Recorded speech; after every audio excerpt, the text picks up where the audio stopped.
But either way, we're heading into our first match. Chris T versus Graham Wolfe. So we did hear a little bit from the rest of the crew before hopping on to this top 8 here. Graham Wolfe apparently was cooking people with this Guile, who is arguably the best character in the beta. Yeah, I know he definitely was really strong in the first beta. He was, I think, on the short list, if not definitively the strongest, certainly felt to be on the short list. And you can see that Graham Wolfe is looking really dominant right now, finds that back throw. Chris T's gonna have to try to push forward, but there's not very much in the tank in terms of drive gauge and the fake fireball. Guile has that just by default, and you're gonna have to be respectful of it. Yeah, it's a pretty solid media option too. We've seen it a couple times now from a couple different Guiles. So if you can get that knockdown, the world's your oyster. But either way, we got Chris T taking it all the way to the P1 corner.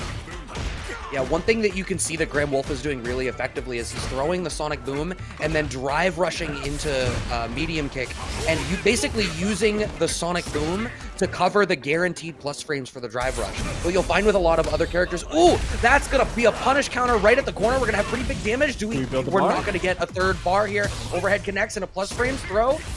This is a really healthy life lead for Chris T. Plus enough after the trade there to be able to push another button on top of it too. Gets the round and is able to come in with full super art available. They got that 3 bars, didn't have to spend any to close out the last round, so they're feeling okay. If they can just, you know, keep the tempo high and not let, you know, Graham Wolfe take, you know, screen control like this, things are looking good. Oh, so much corner carry out of this, but wake up buttons out of Graham Wolfe. Chris T waited a second. I'm not sure what he was trying to bait, but was certainly trying to engage with something. Wow. Didn't have a flash kick charged. Oh, that was such a great read on the drive impact too. Able to up back, gets the jump and punish. Does get the flash kick too, says stay in your corner. Okay, that's going to be burnout. Yeah, getting out of the corner is hugely important there, but now you're already on the back foot having to deal with these fireballs. That chip damage is going to add up. Yeah, that's one thing that, you know, we're still learning is that as you are in burnout state, chip suddenly becomes real again. And even though it's a very offensive Guile, right? Oh! You're dead. You're dead. That was so crisp. Graham Wolfe is cooking. I gotta be honest with you, chat.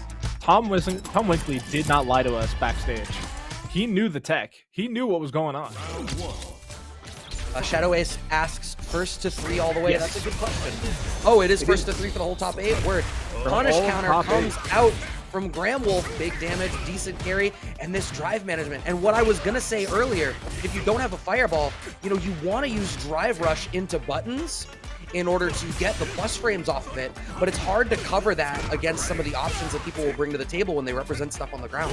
Graham Wolfe is doing such a great job of throwing out the fireball and sort of innovating on what Guiles will often do already, which is to walk behind the booms. We've been seeing that for generations of Street Fighter, and now getting the guaranteed plus frames, really exploding onto them with that. Yeah, and it's really interesting to see the meter management, right? Because we're seeing Chris T, you know, go for very offensive sequence. That's insanity that he was able to punish that. Does get the full combo afterwards as well, but at that time did not have it. Yeah. What I was gonna say is that Chris T is using their drive meter so much more offensively, and we're seeing a lot more burnout out of them compared to Graham Wolfe, who I don't even know if they've hit burnout this set yet. No, they haven't. I don't think they've not been close. It's just so in their corner. Clipped low. Chris T has to spend the bar on the drive rush cancel, which, like you just said, already has them so low. Oh no, that's gonna hurt. You know, honestly, you gonna pick up after that? Are you serious? That was a full screen cut, and we're waiting to see Sim in this game. Oh man, chat. I mean, Brad, don't remind them. Chat's been so calm today. Oh, that's tough. Spending the last bit of OD meter on the air Tatsu, trying to stay safe and not get anti-aired. And even still walking down Graham to the corner, but what are you supposed to do with no meter? Yeah, well, he's got CA in the back, and I think we're approximately at a point where we would be able to make that happen once the EX fireballs, but it's not going to work. What a great presence of mind from Graham Wolfe. The second Chris T gets some bar, communicates, all right, it's time to press forward. Graham Wolfe's like, I got drive impact. I haven't brought it out for you, but it's still in the tank. Yeah, and that was the OD fireball too, right? That was still a 2-hitter, but it's super armor on the drive impact. You got to get 3 hits, and I don't think Ken actually really has an option to do that outside of like reversal or super. Now that I think about it, I don't. Yeah, because he's got the 2-hit target combo with kicks, and his punch target combo I don't think is fast enough. Representing throw early once again is Chris, and Chris has this advantageous screen position right now, but it has not amounted to much. Guile is absolutely that wall, and he just casually jumps out of the corner. Yeah, Chris T wasn't ready to try and defend it, but punish counter, that's a big bit of damage. And this corner control from Graham has been relentless. And still sitting at damn near full drive gauge because it's not mattered. Graham is cashing out maybe 1 bar at a time. Right, clipped by the fireball because they went for the Sonic Boom. Chris T is able to salvage that round, but still really on the back foot here. Does need to win quite a few matches in a row, too. It would be a complete reverse 3-0 if they were able to close this out. But already, look at how much meter is gone for Chris T. Right, we're about halfway through that drive gauge, whereas Graham Wolfe, even spending the rush there again, is still at full. Yeah, I mean, critically there, Graham Wolfe is using the rush, but he's not using the rush cancel. He's waiting for the fireball to fully recover and then rush canceling the parry, only costing the 1 drive gauge rather than the 3 that you oft see when people are trying to use the rush cancel off of a limb, which is how Chris T is getting in a lot. So even economically there, their rush cancels are built different. Yeah, and I mean, it is something that, you know, people are learning to implement into their structures, but being able to get 2 rushes there, even if it doesn't connect to anything, like, you always have to be aware and paying attention to what Graham is pressing. That should be enough, yeah. Chris T is finally going to get a game. Yeah, I think this is huge. One of the big adjustments at the very least here is going to the air more. Graham is, after the fireballs, after the Sonic Booms, has to go into that parry stance in order to drive rush forward like that. So what's happening is Chris is going to the air because if Graham Wolfe is doing that, then he's not in the position to be holding on to a charge for a flash kick. Yeah, because you got to do 6-6 to get the rush. And unless you're on a hitbox, I don't think you can hold down at the same time as doing 6-6. I don't think you can on a hitbox either. Oh, well, you can physically Overhead hold whips down. Well, sure. I don't know if you're going to be able to get the dash cancel because you're in a crouching state. Yeah, I actually don't know how the game handles that input. But you're right. Drive gauges looking pretty good. Nice anti-air. Look to the way that Graham Wolfe is starting to jump more because that linearity in the ground game is finally being opened up a little bit by Chris's verticality. Another big jump in, gets the punish counter back throw. That's the first burnout for Graham Wolfe. This is such a huge swing for Chris T potentially, and you can just go back to this fireball game. The chip damage from another zip code. Yeah, that was kind of nutty. It wasn't even an OD. It was just a regular normal. Perfect parry too. Into the full corner carry combo. Gets the shimmy on top of it. Oh, big damage coming up from Chris T. Finally remembering how to play Street Fighter. Oh no, we were that's second. Huge. Burnouts there too. Big damage puts the life differential back in their favor. They have plenty of drive gauge, and Chris T is on the back foot in burnout. Chris wants to play this slow, gets smoked by that. I mean, Chris already has all this bar, so you can do one of 2 things, right? You can sort of play to make Graham Wolfe get tired in this round, or with how even the life is, you could try to weather this storm and make a big comeback on a CA, but you're looking at a 2-touch game at best for Chris T right now. Yeah, the CA is chunky, but it's not that much. But we saw, oh, that was tricky. Got the perfect parry on the projectile, but wasn't quite ready for the follow-up. Now we're seeing Chris, you know, taking to the air more to dodge out these fireballs, but he was getting flash kick for it. Oh, is that enough? I think that's enough, Brad. The OD. It might be. Because he's got the second half here. But it's one more touch. Oh my god! The flash kick hit! The flash kick hit! Are you kidding me? Best character in the game. Free. I would be. I don't care what anybody says. I'm mad for Chris T. He did everything right. Oh my god, we were so distracted by that, we didn't even notice that Chris literally opened the round doing the same exact thing with his own EXDP through it. Graham Wolfe pressing the issue, moving forward, 3 gauges in the back. Oh my god, he's playing real antsy to try to press the issue. Chris on the back foot, only about 1 drive bar left. This is set point here for Graham, too. If they get the closeout here, they'll be moving on to the winner's finals position. But Chris doesn't want to give that up just yet. They know they got 1 win, and they got 2nd! Which means we're going to get that punish counter.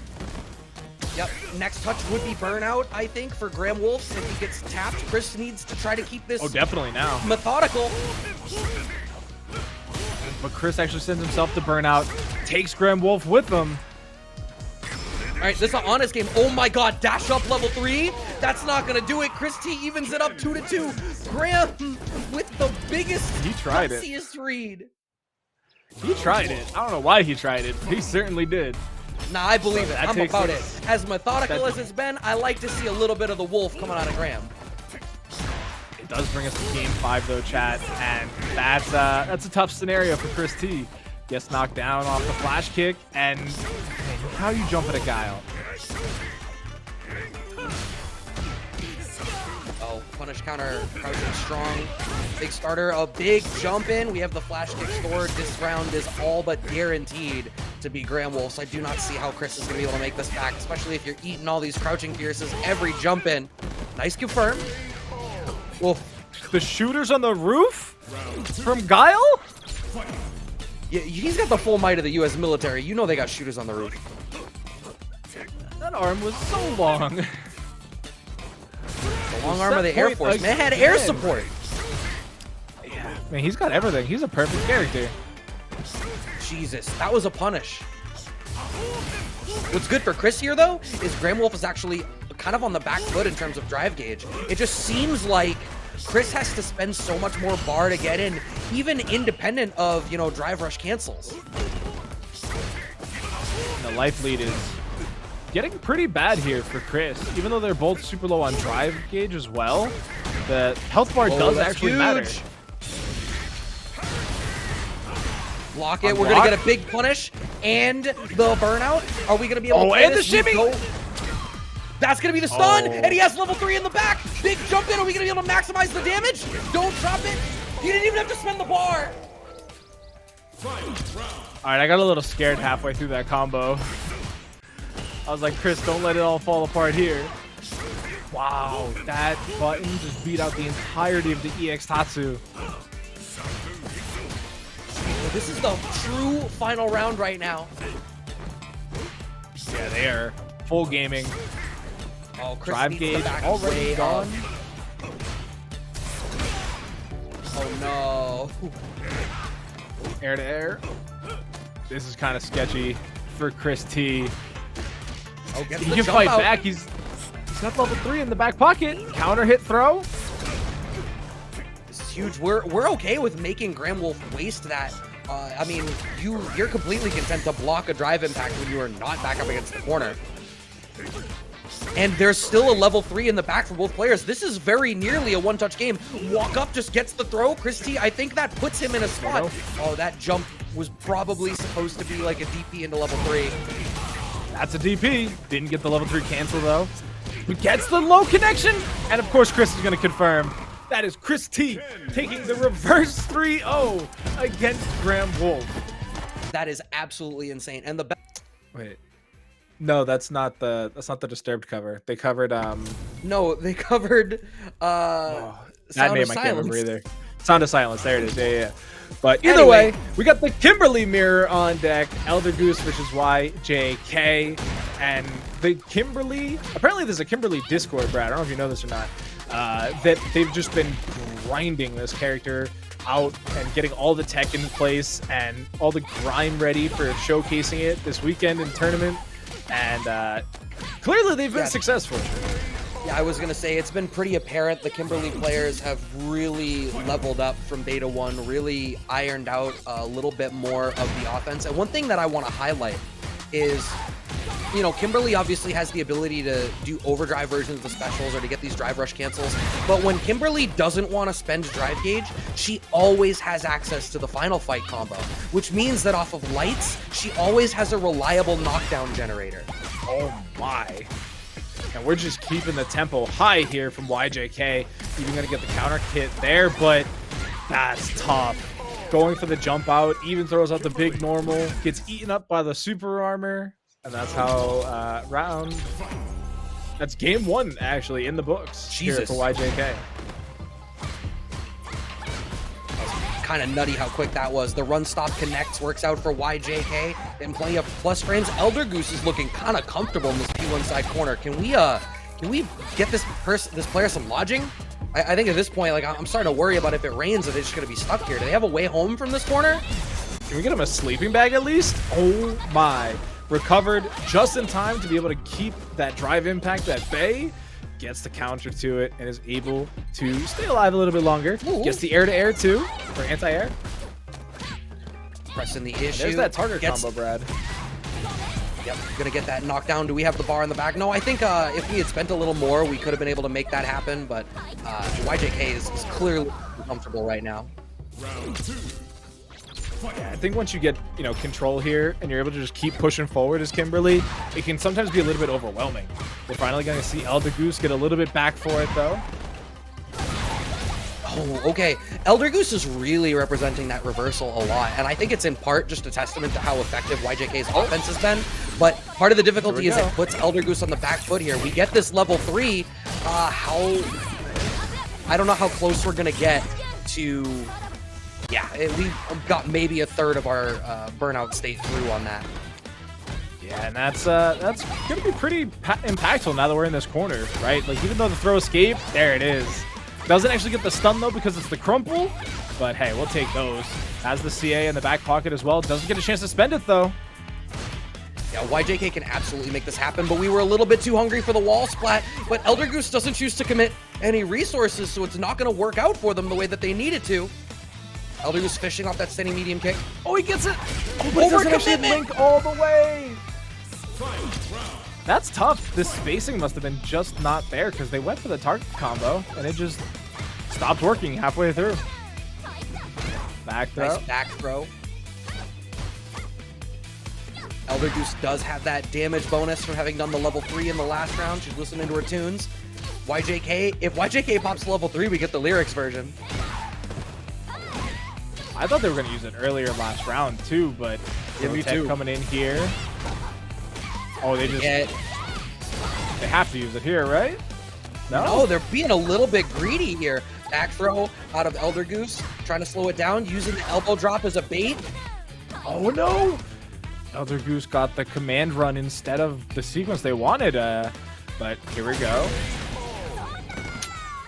Kimberly. Wouldn't be a Bushin Ryu care if they didn't slide randomly in neutral, right, Brad? No, of course not. I mean, that's par for the course.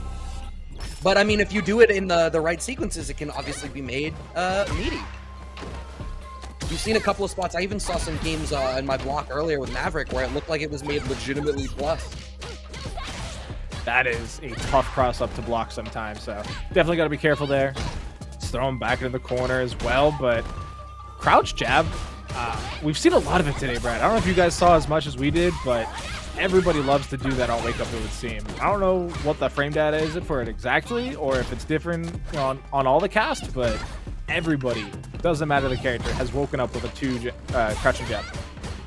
Yeah, I mean, we just saw it there as well, but it's not going to work out as YJK is staring down the barrel of set point, wants to make it up to that winner's finals against Chris T. And ElderGoose is really having a hard time just running their own game. Even at the spots where they've had the life lead or the dominant screen position, they're just backing off so far. I wish they were a little bit more willing to try to actually compete in the mid-range. Yeah, and it would be interesting to see if they could, like, get the tempo up, right? Like you said, they're playing these whiff punish games, trying to play a little bit slower, waiting for, or letting, I should just say, YJK do what they want, instead of just, you know, being the aggressor, getting, you know, at them and trying to interrupt their game plan before they can get it started, because Kimberly will run you over. Like, look at this. Actually, it armored through something. Yep, that's armored through the can exploded. So we're gonna get that damage install once again. We'll get the life lead as well. Oh, and causes burnout from YJK. Mad plus frames. How far are we gonna be able to press this issue? We are gonna be able to close out that round and bring the damage bonus into the next round. Really nice way to end that round out there. Got the punish on wake up, but that's another punish coming in here for YJK. And here we find ourselves P1 corner again. Yeah. And it doesn't look like anybody got him a tent, Brad. No, it doesn't look like it. It's a real shame. I don't appreciate what we've been doing with our policy towards getting rid of benches and everything. Obviously, they should be back. A nice jump in here for ElderGoose, though, and with that damage bonus. But you can see, I imagine part of the reason they're backing off so much is because they are sort of losing out in that footsies game a fair bit. They are able to block punish there, make the whip punish happen. Big punish counter into the kill, staves off step point, no 3-0s here. No, and somebody said it in chat, but they wanted to see final game, final round for all of top 8. This is a good start to getting there. Okay. All right. Does it again. Why not? That button is insane. It is so good. It gives me very poison crushing medium vibes, right? Where it just crushes every anti-air, or it beats every air attempt. Yeah, I don't think you're wrong there. It's definitely effective. She's not the only character with a tool like that. I mean, Jamie has crouch 2 kicks, and that's not dissimilar, but it seems like he's definitely standing up higher. Hers seems like it functions as an anti-air at the last second much more effectively. Yeah. Oh, and that's definitely punishable. Can't be doing raw slide on block. Nice throw attack there as well, coming in from ElderGoose. Definitely seems to have woken up at least a little bit here, heading into this round. Oh, but, YJK is spending so much of their resources on just blindly drive rush canceling off of these standing medium kicks. It's putting them on the back foot. But ElderGoose is so passive defensively, they really just let YJK burn all of that back. Nice cross under. Gets the throw for the reset as well. Drive rush forward, but it was too early for the meaty. So we do have level 3s on both sides. We're going to have the CA available very shortly for YJK. Oh, apparently for ElderGoose too. But YJK, like you said, hasn't really been going to that level 3 very often. We keep seeing that standing roundhouse, like low crushing on wake up and giving them this opportunity for some damage. They're not going to get it. ElderGoose finds the level 3 of their own now. Is it going to be enough to kill? Yes, it is. I am very excited that they hide the KO until like the last frame. Shout outs to Capcom for that, because every CA is a will it kill moment in this game. But YJK is again just not letting loose. Oh, trade sides, bends the meter. Oh my god! Oh my god! Into the can, link got the pick up afterwards there. That was the Discord tech. YJK looking cracked right now. Oh, that was definitely tech, Brad. Oh, but oh no, this is worst case scenario. Burned out in the corner, behind your opponents, and you're just hoping the combo drops right now. That'll do it. YJK 3-1 over ElderGoose, and they're gonna be heading into that winner's final spot to face off against Chris T later on today. See, as we pivot over, Maldi says in the chat, pizza in the air fryer, which leads me to a very important question. This is the pizza party. Let's say you got some leftover pizza after the pizza party. What is your preferred way to reheat the pizza? Think about that, and we can talk about it after this match. Burkish versus CrossCut at the top of loser's side, top 8. Yeah, Burkish already a drink in, able to get that wall splat too, but doesn't have the punish. I think that's actually a weak part here for Burkish's game. They have really strong fundamentals, obviously, from being a Street Fighter player, and their combo sequences are super strong, but either they're not utilizing this, wall bounce effectively, or they don't have a wall bounce combo. I don't know which. Maybe, I don't know, but they do have that drive rush cancel off the low forward, get the knockdown right into the drink. That is a pretty quick level 4 with a hearty life lead here for Burkish. At this point, I think any low forward into Punch Rekka is probably going to be enough to kill. I mean, he's unlocked the hair, went Super Saiyan 3, gonna come out of the sky with the EX dive kick as well, just to close out the rounds. And really, dive kick just changes all of these matchups so much on the first ring, right? Like, it is so impactful. You see him use it a lot. And especially in a matchup with Ryu, I think it's super strong. I think the difference between level 0 and level 1 is maybe the biggest jump for Jamie. Getting that dive kick and getting 236K, which I think happens at, I don't remember if that's level 1 or level 2 drink, but they're giving that threat to verticality. I mean, look at that. The thing is, if CrossCut starts to watch for it, it's fairly anti-airable. The hurt box extends down far. We are going to get a big punish counter. Oh, went for the parry? I can't imagine that was what they were looking for, but burnout state, negative entrance there, going to be a big punish counter. And yeah, no bar, free stun. Right, around on the board for CrossCut, and the burnout out of Burkish is real unfortunate. Nice parry on the drive rush forward. Parry rushes forward, able to get the pick up and the drink combo there, so back kick unlocked. Drive impacts there. It's definitely interesting to see how players of, you know, new and old are coming to terms with drive impact and, you know, how it handles the game. Yeah, I wish we had seen the reversal there. I definitely imagine that Burkish had meant to try to anti-air that jump, just barely didn't get it. CrossCut gonna get a fair bit of damage here. Drive rush forward, wants some plus frames, nothing really for it. Yeah, Burkish needs to slow down now. Actually cheats out an extra drink off that knockdown. Was it worth it though? Because, you know, we then had that immediate turnaround there from CrossCut. Plus frames, but you're a little bit too far away. The low forward connects and the punish puts Burkish into burnout. Here's the thing, Burkish was at level 3, had CA in the bank, but gets jumped in on. So CrossCut gonna go ahead and take game 1 here, and just definitely taking the game pace into their own hands. They're not letting Burkish dictate. They're not letting Burkish drink for free. Like, they are paying attention to what their opponent's doing. Oh, the solar plexus punch connects and Eclipse on the counter hit. The overhead is meaty off the drive rush. We're gonna get the extra plus frames, and now Burkish's back is up against the wall. No drinks. Oh no! That's crazy. So many armor hits from both sides, but it's gonna end up being CrossCut coming out ahead. Only needs one more for the kill. Yep, really wants to fish, try to get a drink going. Living off of that one OD fireball, but we're fishing with the sweep. No, wanted the low forward punish. Back throw for Burkish is okay, but now you die to anything on chip, and the DP just connects for CrossCut. Kind of risky jumping out of Shoto in this game. They feel like they have a lot of tools to deal with it. More so than normal, even. Yeah, so he found the crouching fierce. I guess, like, without the dive kick, going for the 2KK launcher on Jamie is not really the ideal. And Burkish is really getting exposed for trying to DI through the fireballs, because what's happening is the slowdown is affording CrossCut the time to counter DI himself. And even there, just the OD palm attempt coming out of Burkish, immediately going to go ahead and get punished. And yeah, Burkish definitely flailing at the end there. Tried to throw out the level 3. Goes down 2-0 now to CrossCut. Yeah, definitely scrambling a little bit there.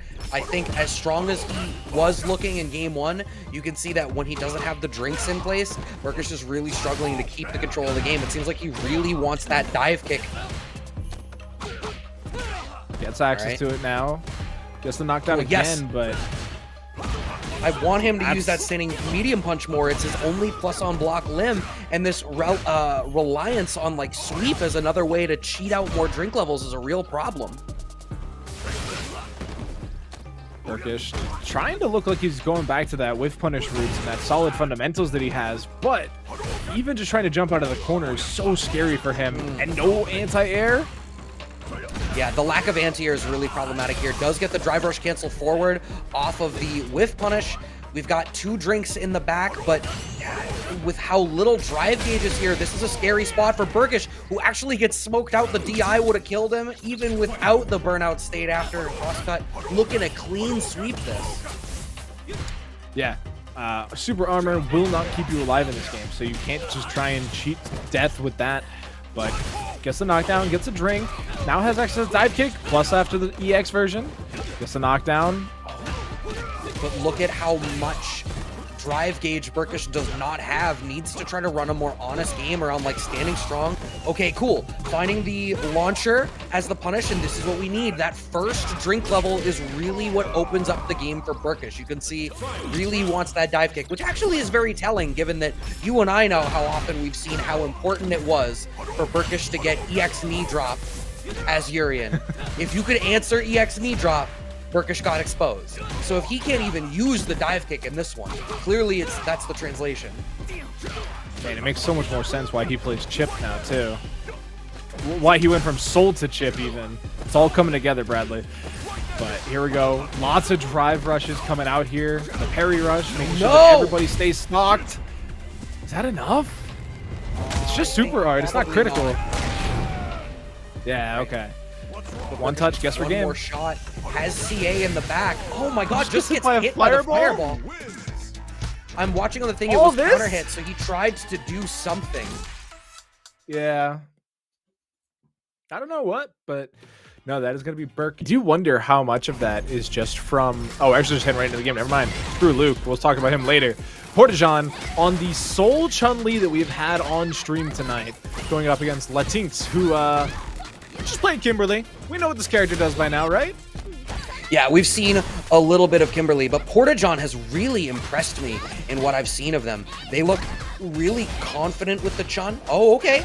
Managing to get away with the up kick's not connecting. And I think the utilization of the parry is something that I've been really intrigued to see out of PortaJon. Nice air to air. Oh, gets the stun, but can you kill even with a level 2 here? No. Went for something tricky.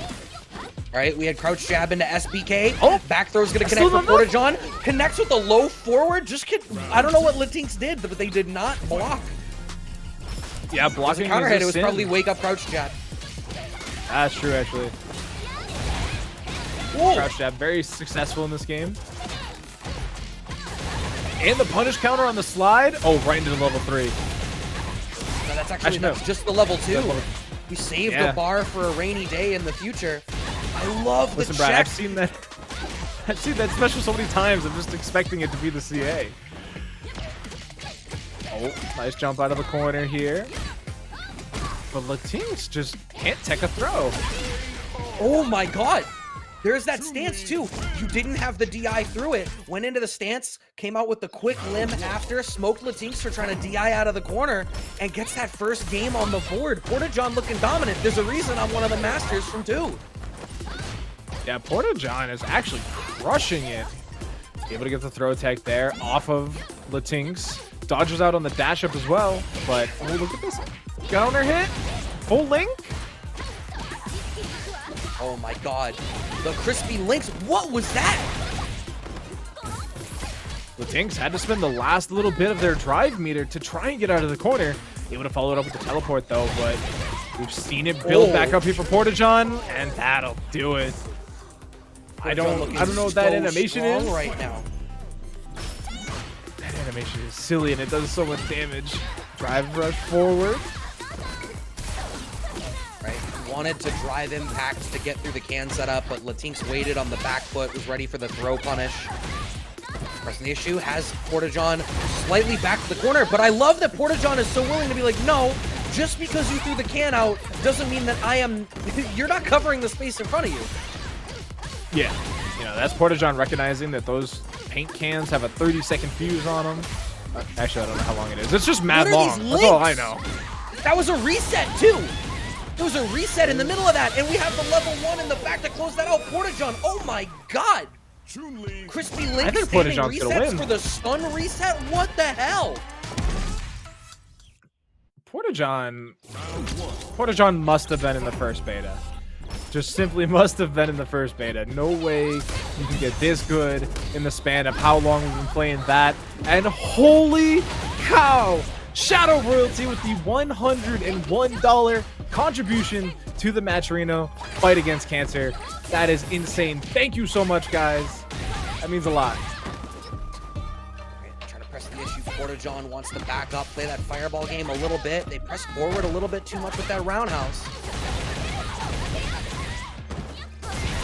Good damage there. All right. Oh, the DI connects. It's going to get a punish counter. That We should be absolutely enough. have the kill here, right? For just the level 1 in the back as well. Yo, when this is over, am I going to boot the beta and play Chun? I'm considering it, and I don't even like charge characters. Traded on the teleport, too. Tough look here for LateenX, but it just checks the dash. See, PortaJon has backed off. One of the things PortaJon has done super effectively is that LateenX is going to the... oh my god! Hold up! Was that crouching jab, drive rush cancel DI in reaction to the DI out of LateenX? It was something fancy.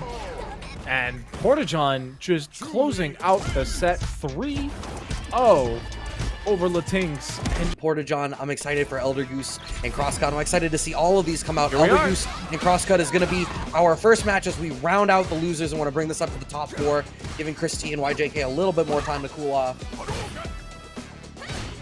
Yeah, needs to get it together. Deep breaths, everybody. Counter hit coming through.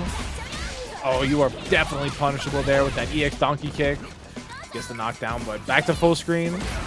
ElderGoose uses the paint can so uniquely, I think, because they chuck them full screen. They use them as like a zone denial. So, on the one hand, I don't like it because I don't feel like it does anything, but I wonder if ElderGoose chucks the can full screen to inspire their opponent to move forward and not have to respect the can, and then they want to be active in the space in front. That's just barely not going to be the stun! That's worst case scenario. Gets the knockdown though, and able to just keep punching on through. Chip kill coming out. So I guess there isn't anything special you got to do for Chip. You just punch them until they die. Jab confirms the Quite terrifying. shimmy works out for ElderGoose. We're going to press the issue, bring CrossCut very nearly back to the corner, plus frames off the drive rush cancel. Knockdown. Are we looping? That button is so good. It beats everything. Parry rush forward, gets the normal throw. Looking to make this comeback happen. We shimmying. Shimmies work out, shimmy into throw, CrossCut backing off a little bit. He gets the chance. Nice. Waste a little bit more of that drive gauge out of ElderGoose. But ElderGoose is starting to be able to press the way out. CrossCut, yeah, finding the DP. If your name is CrossCut, you better have the anti-airs. Oh, you're dead. Guess the... Oh, no, you're not. Didn't spend any cash. Ooh, But you better has just enough have OD in the tank. anti-air. Yeah, anti-air coming in clutch. One apiece now coming between CrossCut and ElderGoose. Goes for the up teleport. Nice, Oh, right wow. into the level 3. Early Shinshiryu. This is going to be a hearty life lead. It's going to be a big impact to the drive gauge out of ElderGoose, which is going to be a problem. ElderGoose loves to use drive rush cancels or, just drive rushes in neutral. They're going to have to be a little bit choosier here, and that's great for CrossCut. The shimmy connects. Even with the shimmy coming through, that's so unlucky. ElderGoose with the first input gonna get punished. Game 1 to CrossCut. Was it unlucky? I don't think it was, because we saw CrossCut using that same trap against Burkish. Throw the fireball, DI on reaction to your opponent's DI in the back. Yeah, I mean, it could be something that he's conditioned his opponents to do. Gets the punish on the charge there with the up teleport. You know there's no invincibility on those, Brad? That feels crazy to me. I mean, that's one of the things that made PortaJon look so dominant, is that they were checking all of those spots where LateenX was trying to use the teleport as though it was honest. Yeah, no, hella fake. But gets the throw. P2 corner acquired and given up immediately. Solar plexus, not gonna quite connect. We're thriving though. I love the neutral jump representation out of CrossCut as well. Knows the types of tools that ElderGoose is going to use to try to get through neutral. Either drive rush forward. Okay, nice pickup off the low forward. Tries to go up and over. Yeah, This is a great spot for ElderGoose to be in. About 30 seconds left on the clock. Oh, yep. Gets it with the up teleport. Might be fake, but it still happens.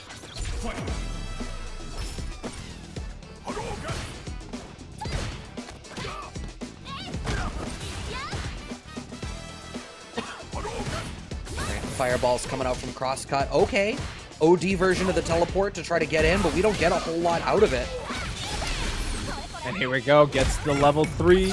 Going for the power up. Gonna be able to keep damage going. And we got a nice little bit of screw dart. All right. ElderGoose is burnt out, but has CrossCut on the back foot.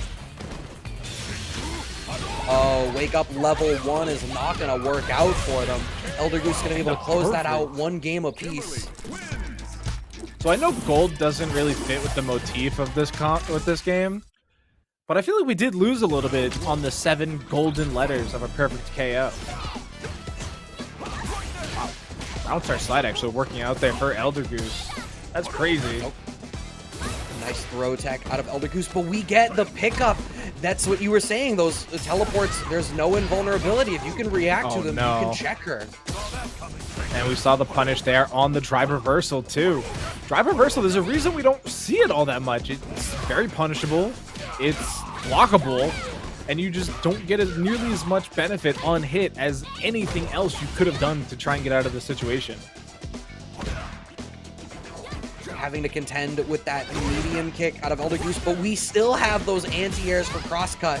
There's a reason this name picks this character. Burnout for ElderGoose.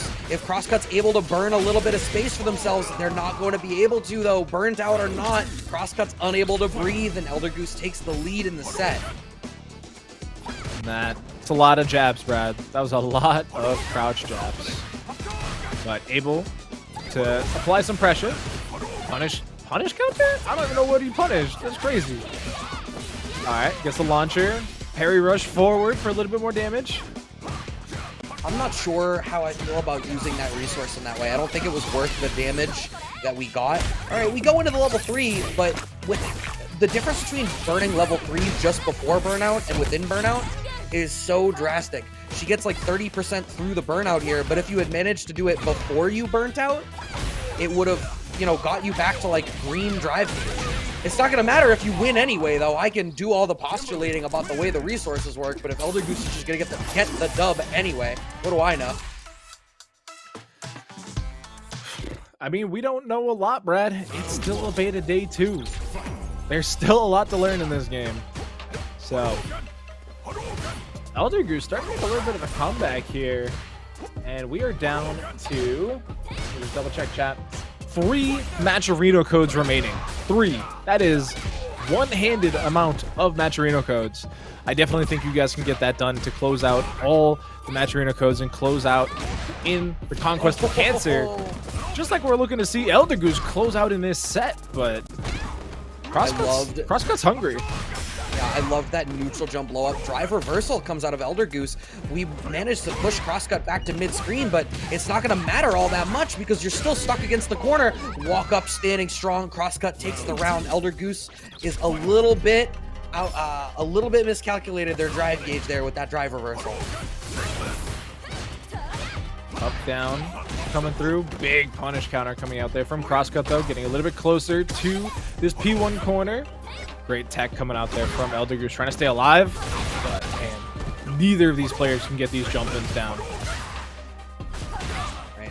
CrossCut looking pretty dominant here, has that health lead that they need so much, and the drive gauge is also still in their favor. ElderGoose backing off, wants that drive gauge to come back, so I love the CrossCut is using that, pressing forward. Parry rush forward. Trying to punish the neutral jump there of CrossCut, but back to this neutral game. Fireballs working out very well here for CrossCut. Yeah, but you're not Graham Wolfe, so you don't get a pickup on it. That's the Guile privilege.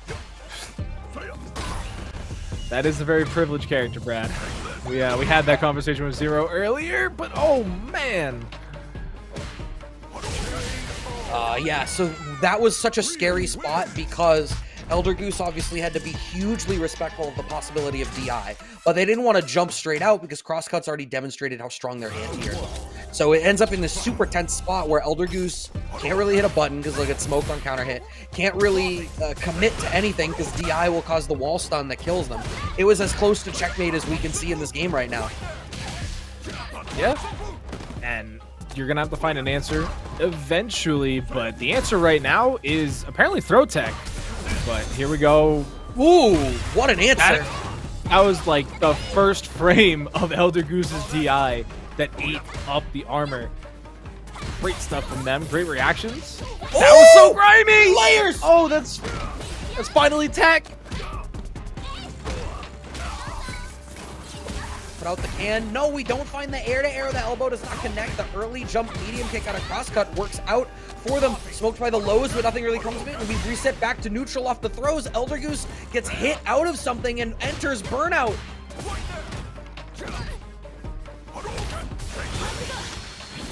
Oh, is that a punish? No. Round 2. Oh my god. If CrossCut had had the combo off the stand short there, I think I would have had to leave the room.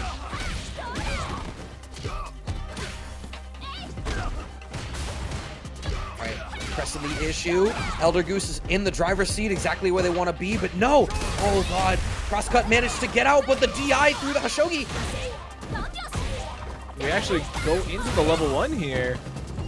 Spends the can as well for just that little bit of extra damage. And another DI through? Alright, true final round. You wanted it, you got it. More Street Fighter 6. I'm down for it. Gets the punish on the fireball attempt as well. ElderGoose completely waking up when it last matters. Charges up a little bit of a paint can though. That is one thing that she just kind of lacks too. If you use both paint cans, you have to spend time to regenerate them. You do not get them back mid-round. Or between rounds. Oh. That's big. This is such a great spot for ElderGoose. I don't believe this kills. Oh no, 100% no. But you do get the bonus damage, right? You get 11% more damage on every single attack, and that includes the drive parry, rush, low. This, but Ken does this. Can Chun-li do that? We're about to find out. Wolfe versus PortaJon. We saw PortaJon playing with the faces a little bit. We've gone all the way through. Yeah, EX bird kick, definitely negative. Yep. And you can't, I mean, I feel like the first problem is that Chun's fireball game is not going to really be able to compete with what Wolfe has been bringing to the table. An OD perfect boom with a drive rush cancel behind it. What answer does Chun have? I think you need to introduce verticality, but you have flip kick, you have Hosanshu to represent. The DI wins because Wolfe committed to the drive rush cancel. Yeah, and that's one of those things. I don't think a regular EX boom or OD boom beats drive impact. You would have to cheat out the button faster. And we're teaching out here, Brad. Punish counter, standing fierce, you get a link off of it? Are you serious? Apparently. Just like that, PortaJon tying up the round count again. Oh god. I'm beginning to think having good buttons is going to be a big deal in this game, Doctor. I know this is going to be a shock to everybody. I know everyone, I hope you're catching up to me on this. But it seems like having good buttons is going to be a big deal. Wolfe gets the starter off the low strong, has the level 3 in the back to close this one out. The first game goes to Wolfe. No perfect, but might as well have been. That is so fast. Shadow Ace in the chat. Since when could Chun do this? When did PortaJon pick up the game? That's how long they've been able to do this.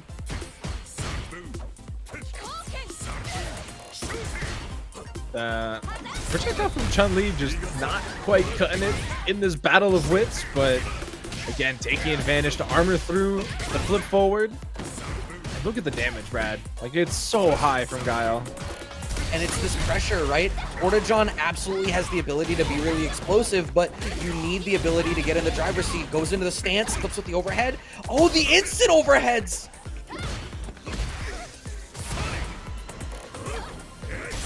Guile has those too. Oh! I Yeah, see you, goes PortaJon. second. Gets the kill. One punish counter DI after getting out of the corner was all PortaJon needed.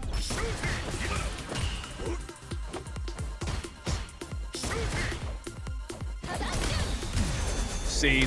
Oh, You they can actually recover recovered in in time. That's insanity. Yo, Chun-Li might actually be godlike at this game, Brad, and we just didn't know. What's wild about We this didn't know. is look at the way that this is going to introduce layers. You can't just DI after Hosanshu because they can answer. So you need to start respecting You're dead. these different tools. PortaJon into the level 3. Is this another perfect? I think Chun-Li's good at the game, Jesus. guys. I don't know about you. I don't think this is a player diff. I think this is a character.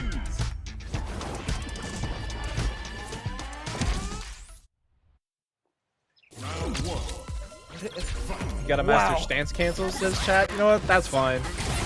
Those I'm of you about that are it. gonna do that. Oh, got the 3 hits to break the DI, so didn't get crumpled, but still just traded. I am booting up Chun in the beta today. I need this power in my hands. I don't even care that I'm not going to be anywhere near this godlike. Graham Wolfe gets the drive rush cancel. Burnout doesn't matter when you close out the round. We'll get it back. There we go. Throwing out that big button. Oh wow, actually got caught low. Knocks it down again. So PortaJon trying to throw out that parry in that scenario too.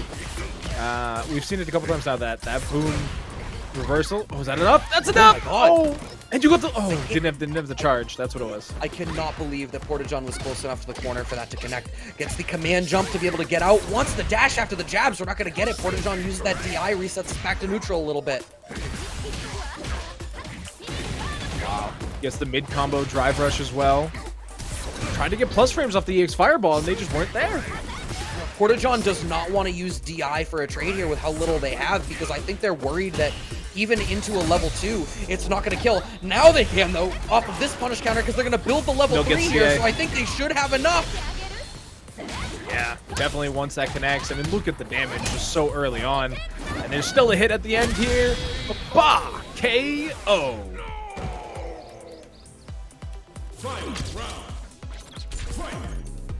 Chun-Li. Absolute insanity. Chun-Li's been doing some really great damage here with these combos. I don't know who went first. Chun-Li did. Okay. Early level 3, yeah, doesn't want to deal with too much scaling after the punish counter. Plus it opens you up to recharge, right? You can't build more meter if you're already at 100 meter. Guile wins. Jeez. Okay, Graham Wolfe 2 games up to 1 on PortaJon. As dominant as PortaJon has looked in some of these pockets, Graham Wolfe's game plan is still super solid. Perfect booms, drive rush cancel. If you can answer the Hosanshu, that is through the span of this matchup. Graham Wolfe has gotten more and more comfortable in contending with that, and now dealing with the DI, gets the punish counter DI of his own. Yeah, this timing and spacing on all of these things is so intricate. I don't even know what that was. All of a sudden, she's doing backflips and stuff. Sends out the laser beams. Oh, we're eating that. Burnout now. I think PortaJon considered trying to punish counter their own DI, but knew they would be in burnout state after it, second guessed it, and then just got smoked anyway. A real shame. Graham Wolfe on set point.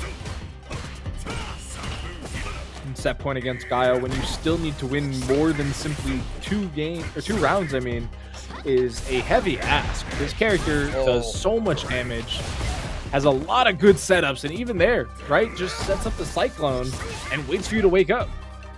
Yeah, this is basically Graham Wolfe's set to lose at this point. Such a strong 100%. position to be in. PortaJon's gonna burn out right now, so there's not much to really worry about. At least her combos are long, but we don't have the chase down. And I love that Graham Wolfe is just resetting back. I know you're in burnout. There's not much I need to worry about. I can just spend my OD, control the screen. If you want to level 3 through, it's not going to work.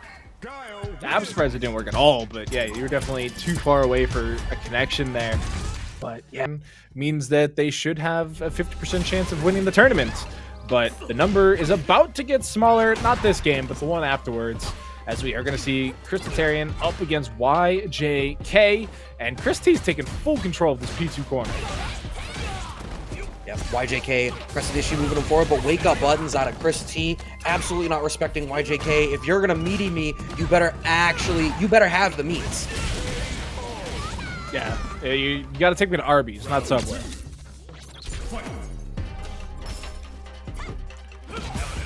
Slow start to the round, but Chris T immediately lighting it up, taking him all the way to the corner. Such a slow knockdown. Like, he has ankle picked and he's just like, ah. The check on the run is going to be such a big deal. The big problem we've seen for Kimberly's all day is if they're able to have their teleport or run tendencies exposed, then it really becomes difficult for them. Chris T is already demonstrating it, has the level 3 to close out this first game. Super quick game 1 there, already in the books.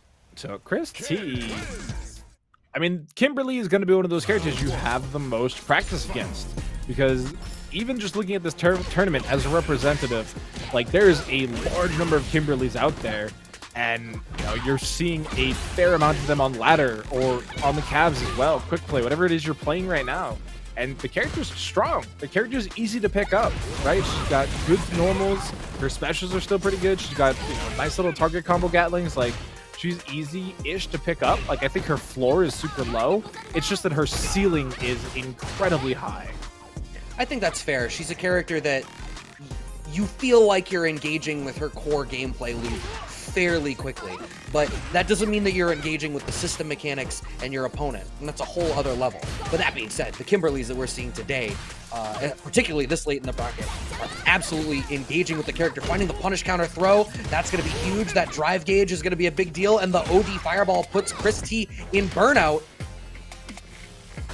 We have a level 2 this though. Corner too. Oh, if we Doesn't get a canceled chance that to into a super, I think we wanted to, but maybe that was just a dropped input. I think if we had done a super, that would have been the round. I think so too. Definitely plenty of damage still in the tank, even with 2 levels. But maybe just wanted to save it for the level 3, right? It's always such a nice comeback factor to have here. You need to get in there with the critical art, but even just the super art is still pretty impactful.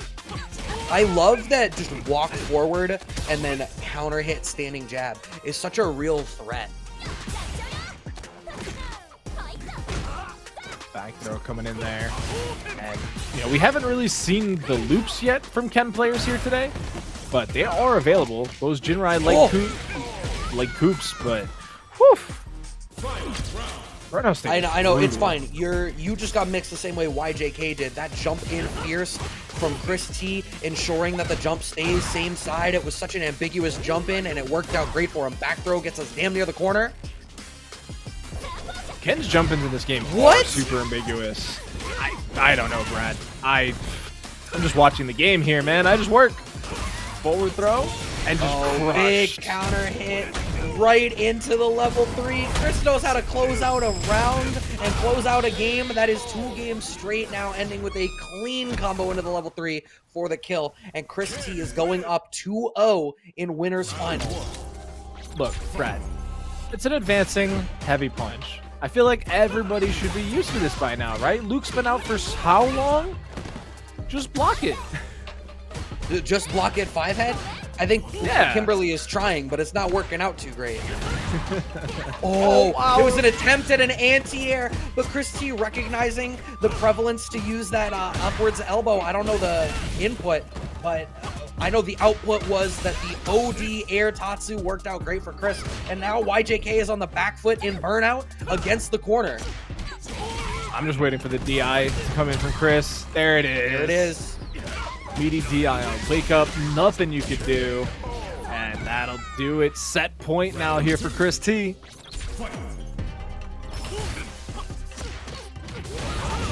And another clean confirm out of Chris T. Get the knockdown on the EX Tatsu, not overextending off the standing jab. YJK has not even been able to play. What a buffer off the stand short. This punish game is insane here. Goodbye from Chris T. Level 3. Level Goodbye. 3 at the end.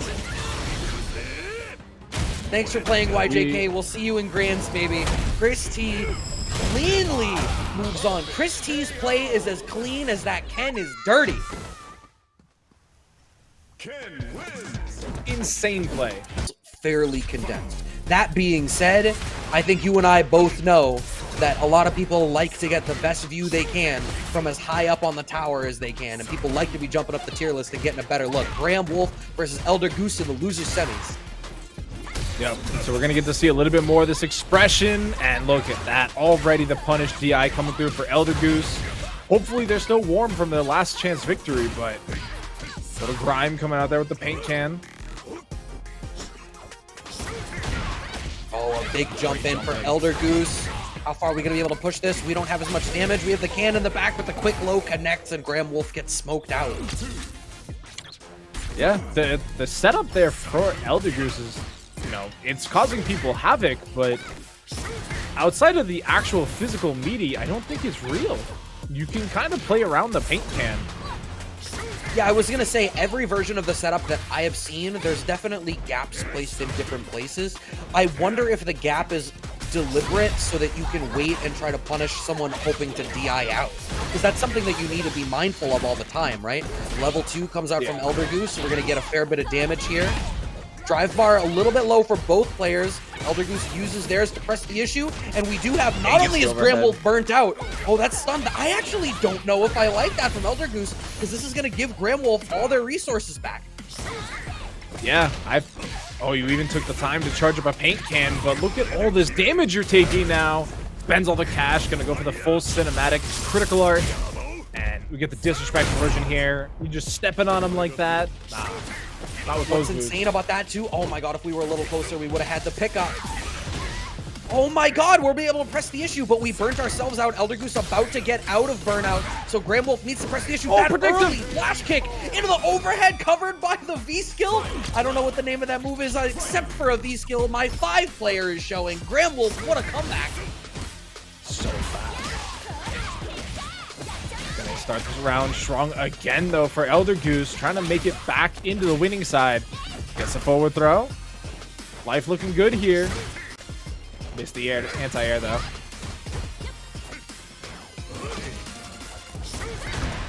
Oh, a big jump in here for ElderGoose. We're going to be able to get into the level 3, get the damage bonus. This isn't going to kill, but it's going to put us in a great spot, and we're going to get plenty of that drive bar back. And yeah, just wake up. Wake up flash kick. Makes sense. Yeah, especially early on in the set, I think it's definitely reasonable to represent it. It's the first game of loser semis. You have a 3 out of 5. You know, see whether they're going to afford you the opportunity to do that. Nice little punish there. Tries to go for the parry rush meaty, but man, I don't know how I feel about parry rush meaty. Especially with Kimberly, I think her buttons are long enough that she should be able to just get a regular meaty. So the advantage off of it is that, you know, it guarantees that you have plus frames. You might even have more plus frames than you otherwise would because it adds the +4 to your lift. Right. So it's you spend the 1 drive bar on the drive rush to get your meaty, and you get a guaranteed mix-up. DI punish works out here for ElderGoose. We set up the can.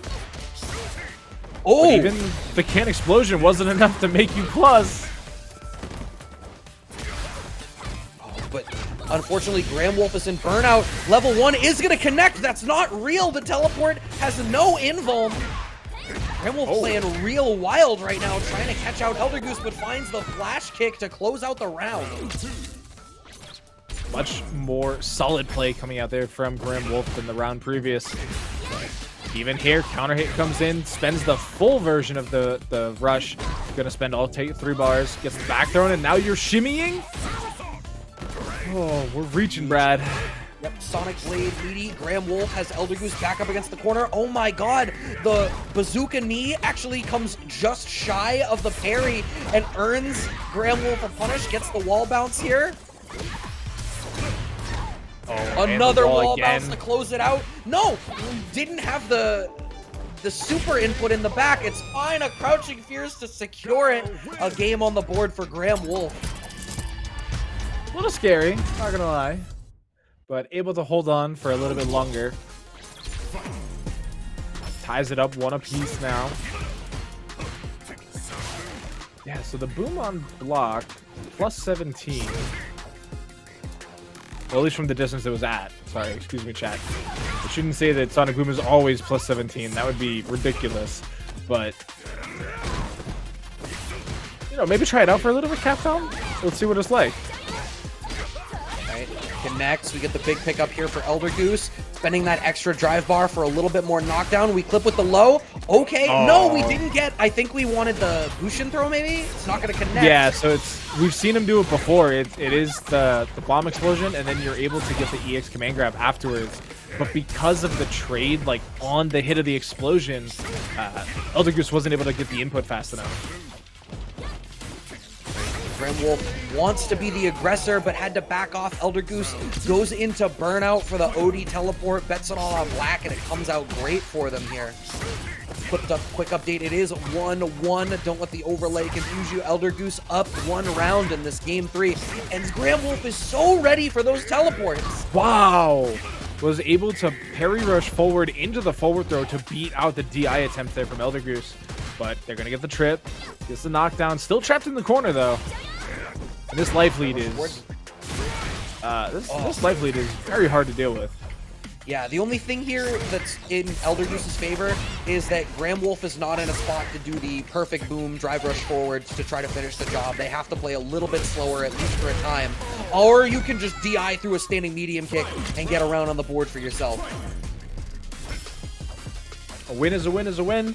Does not matter how you get it. All you got to do is get it. But still plus there after the bazooka knee.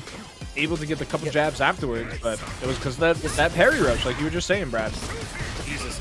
Yes, it is indeed 1-1. Don't mind the overlay. We're going to get that sorted out for you guys.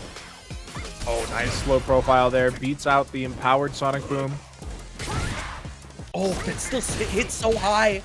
Into the overhead. We're going to get the pickup off of that. How far are we going to commit this? We're going to commit it all the way because we have the level 3 in the back.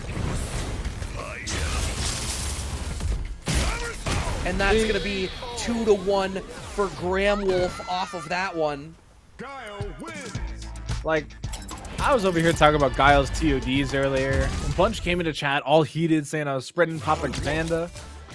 And it was like, no, he only does 9,800. You can't do a full TOD. And it's like, 9,800 is still a practical TOD. I'm going to agree to disagree with you there, but that's mostly because I've played games that have TODs, and those were before your time.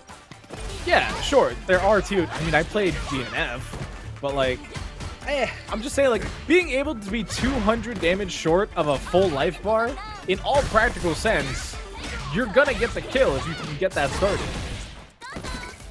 I don't know, man. It's an important distinction. Oh my god, the distinction of landing that overhead. Are we gonna have the damage in the back? Yes, we are. Way to go, ElderGoose. Landing that overhead setup off the can. Wants to try to slow down Wolfe here, but Wolfe, here's the wild thing. If Wolfe wins this, they move into losers finals against another OD Kimberly player. Warm on the match. Yeah, I mean, and we saw the cannon pop there. That is the type of combos I'd be scared of if that was like a consistent thing that you got hit by. But it does seem like it's not quite there. Oh, that was actually the punish reversal. The drive reversal, excuse me. But I mean, you're now in burnout state, trying to deal with a full life Guile in burnout. Chip. Huge set point for Wolfe.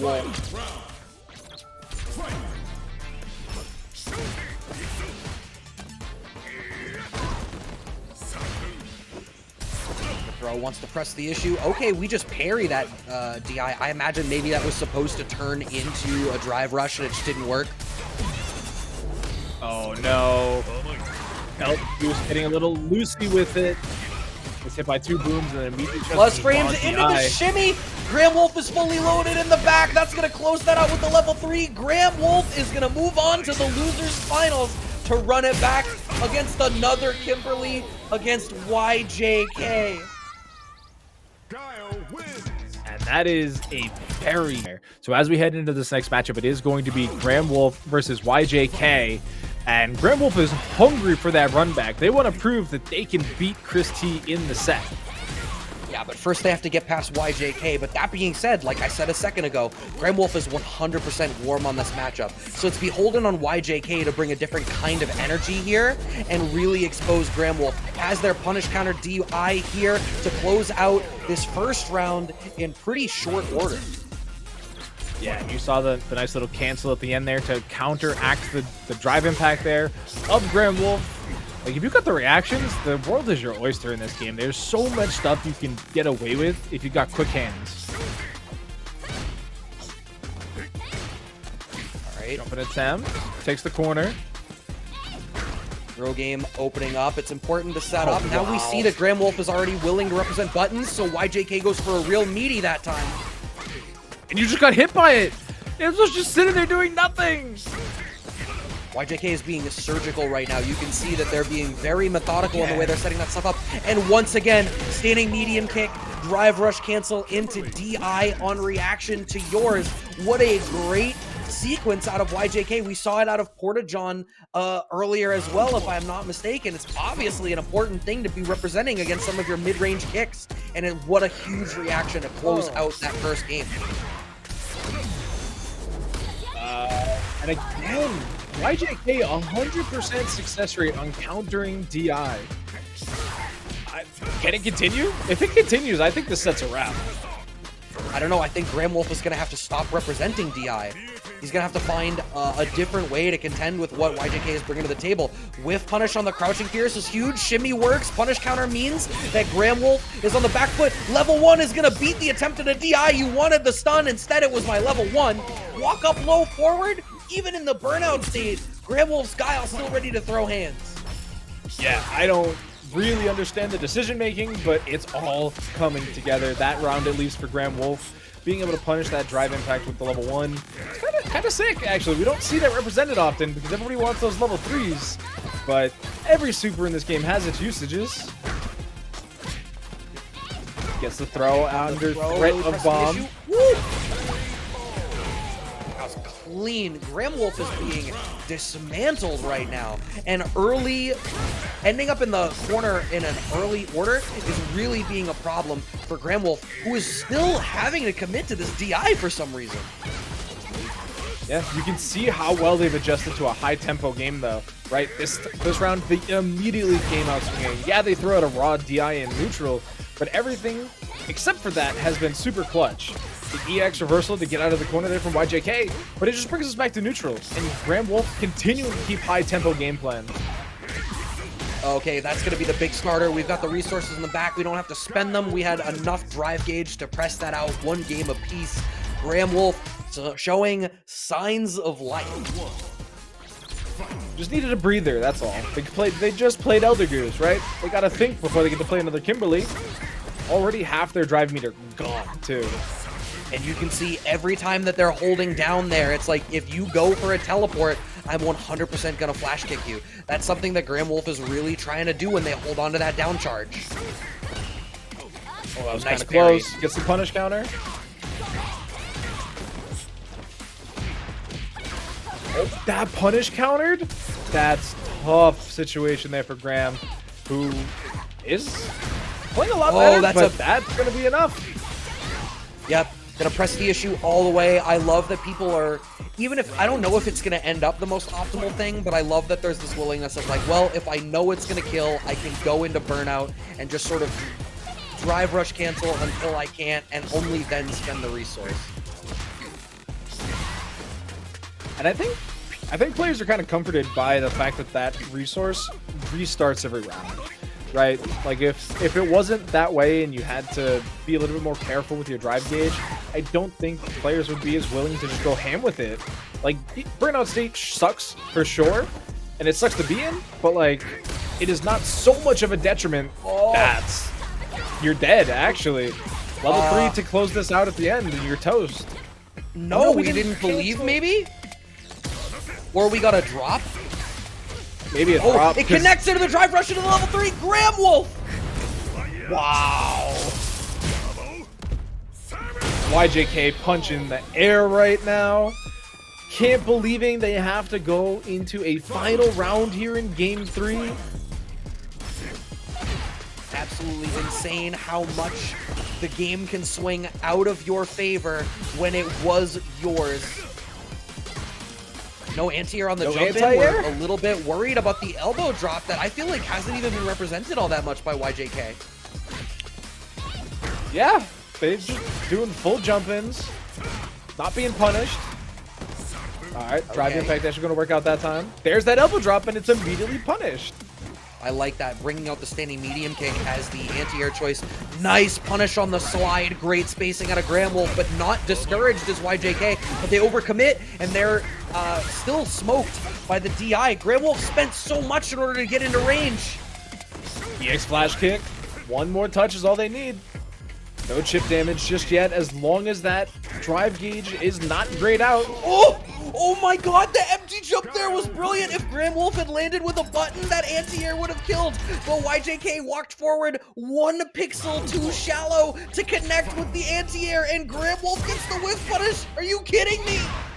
That's like the first time all night I've seen that move whiff, and it literally cost YJK an entire game.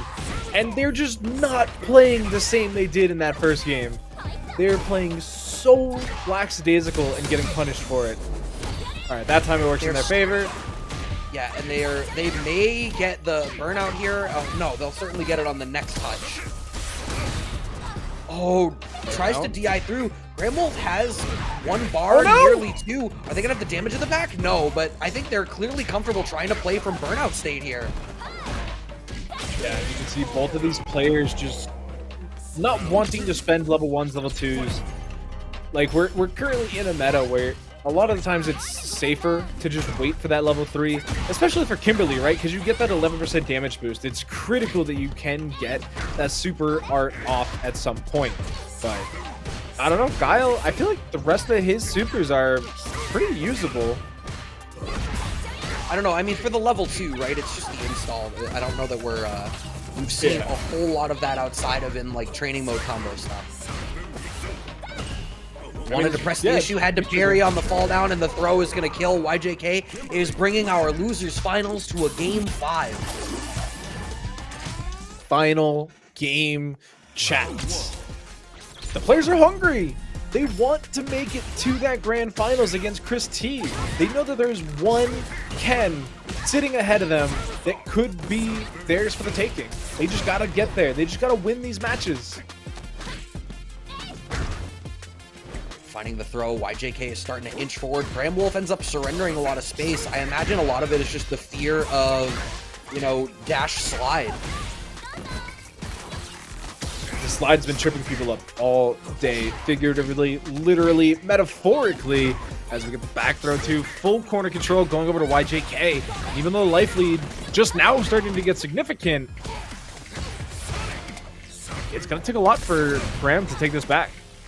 But we've seen Graham make a comeback like this. They still have drive bar, so it is not checkmate so long as YJK is not able to get a drive impact of their own. But sliding underneath the fireball and earning the set point now is YJK, looking to get that run back in grands. Is Wolfe going to be able to swing this back around?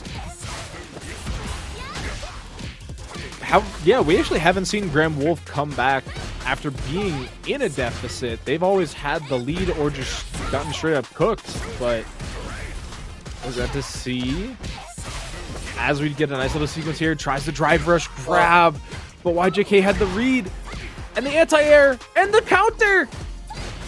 This is a real rough spot to be in. Drive impact wants to press the issue moving forward, but Wolfe only has 2 bars in the back, but they're going to get the punish counter, and they have a CA in the back, so they should be able to kill here. Actually, I'm not a believer. Okay. All right, never mind. I'm a liar. All right, final round. But here's the thing, YJK has that level 3 in the tank. Wolfe needs to be worried about this. There is so much damage available to YJK. If I'm YJK, I'm trying to get that out as soon as possible. That 11% damage boost is important. It doesn't sound like a lot, but it's, you know, an extra 11 damage for every 100 that you do. And that is on every type of damage, including universal mechanics. spent so much drive gauge on that offensive sequence, but he gets the punish counter. DI, that's huge for them, taking the life lead now. A little bit too far away to follow up off the driver's cancel, but slowly pestering away. And the OD boom going into burnout, but catches YJK unaware. I have to imagine that like, just straight up, I can't use an arcade stick. I don't know what these players play on, but they're in grand finals. We got Graham Wolfe coming up from the loser side versus Chris T sitting pretty in the winners. Yeah, absolutely insane performance out of Chris T so far today.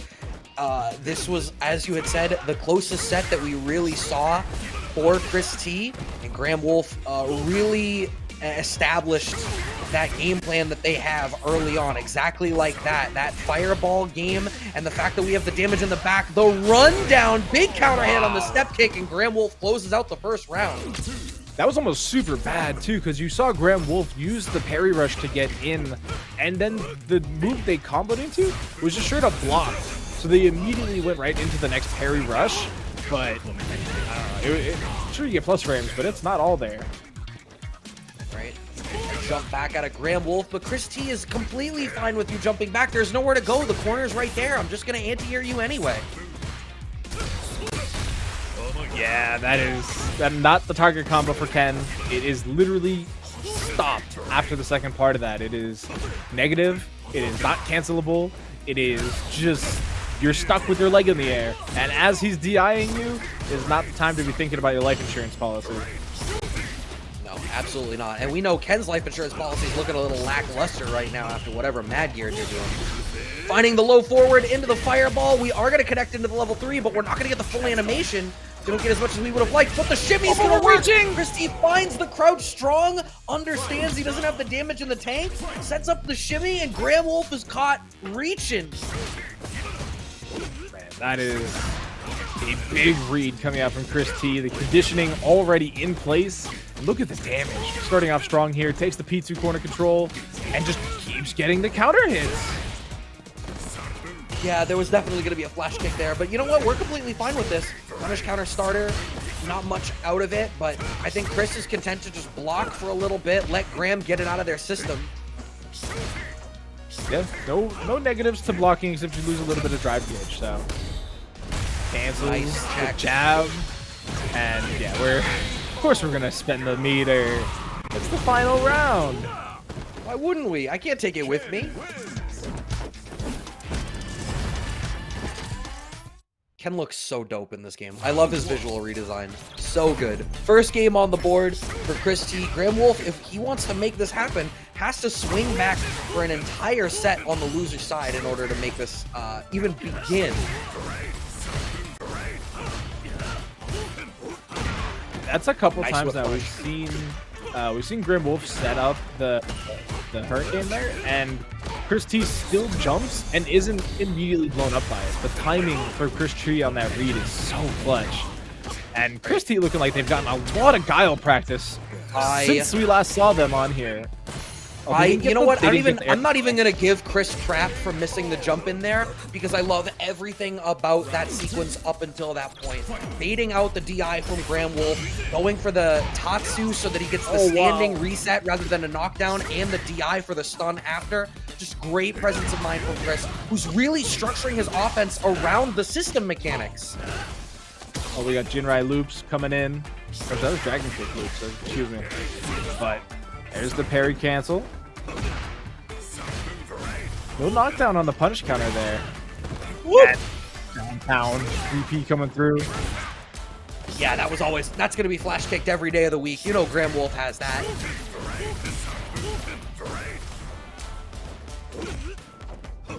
Just goes for the medium kick that option time. Didn't want to be wrong. Didn't want to risk it. Trying to press the issue, slowly inching their way forward. Chris T is getting a little bit antsy, keeps going to the air. Neutral jump doesn't connect. No! Gets smoked by the low forward. We have the level 3. I'm sorry, the CA in the back. That should be the game. Graham Wolfe had worked Chris T all the way to the corner. Oh man, that's such a brutal frame right there. The KO flash freeze, and you can see the indentation to Guile's face. Man, if I was Graham Wolfe, I probably would have taken a breather. I'm not gonna lie to you. heading into this game 3, down 2-0 against the player that reversed 3-0'd you. Curse Street Fighter 6 and its adequate load times, not giving our players the time to decompress between matches.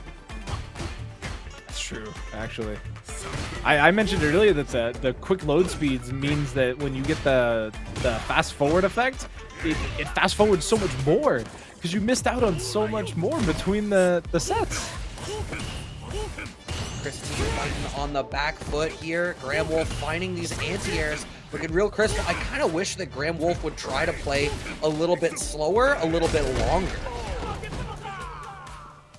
Just really lean back into that old school Guile game plan. Yeah, especially if they end up with the life lead like they had there. I think if you want to be explosive and get an early lead, go for it. But I wish there was a little bit more willingness to try to keep it slower for just a hair longer. Chris just checked every single one of those parry rushes, but still going to lose out the DI war at the end. Opts for the parry. Interesting. Yeah, I don't think they had down charge, and they were worried that, you know, they probably weren't going to be able to get a Crouch Fierce out in time. It was too close for a medium kick anti-air. Graham Wolfe looking real healthy right now. Any hit into a level 3 would kill. Chris T, though, big jump in, wants to make this happen. Drive rush cancel. Is there's one more drive rush in the tank? No, DI, and then that punish counter is huge. Graham Wolfe just needs to keep the lid on this. Oh my god! Oh, but he didn't get the cinematics, so it doesn't get the bonus damage from being the CA. Just snipers on the roof, no punish though. And the flash kick to close it out. Graham Wolfe finally on the board. What did I say? I said my heart was not going to take it if this goes the distance. I don't think the players care, Brad. They can't hear you anyway. Yeah, you can see Graham Wolfe was playing a little bit more reactionary, a little bit more walk forward, inspire a response out of Chris, and then capitalize on it. I like that little bit more of passivity out of him, and now they're the one exposing Chris's DIs. Which is exactly what we wanted. We saw it in the set against PortaJon too, where as soon as they start getting the read and they start adapting their own DIs, then all of a sudden it completely changes how their opponent plays. And for PortaJon, they weren't able to adapt fast enough. Upside down kick works out as a low crush. We've got the damage to close it out after the burnout. Chris T on the back foot, and Graham Wolfe gets around. It's definitely starting to look a little scary here for Chris T, but oh, look at that. We got damage for days. Takes him for a ride all the way to the corner, and you actually eat OD flash kick there into burnout. Yeah, this is huge. Chris can spend his last bar on DA for the stun in order to get it, but we're not going to bother. Instead, we're just going to get the jump in, get a perfect, and now this is tournament point for Chris T. Wow. OD Tatsu coming down from the sky actually works out, but really you don't really get anything off of it in this title, at least not that I've seen so far. CrossCut coming out. This is brutal for Wolfe. Yeah, this is a rough spot to be in, but absolutely has the damage in the back for it. It's just you need to be willing to inch through this. That's gonna do it. That's gonna be enough to do it. Chris T burning every resource they have. You can't take it with you. It's the last game of the tournament, and Chris T is gonna take the dub, being the Pizza Party Street Fighter 6 Beta Tournament Champion. Insane stuff. Any of these counter pokes that Itachi's Legacy is throwing out. Wow, the patience to wait for the kite, but still comes down with a button. Does Itachi's Legacy? Are we going to stay same side? Yes, we are. We're going to go for the throw on the reset. A second throw? That was going to be 3. Yes, yes. You always go for 3.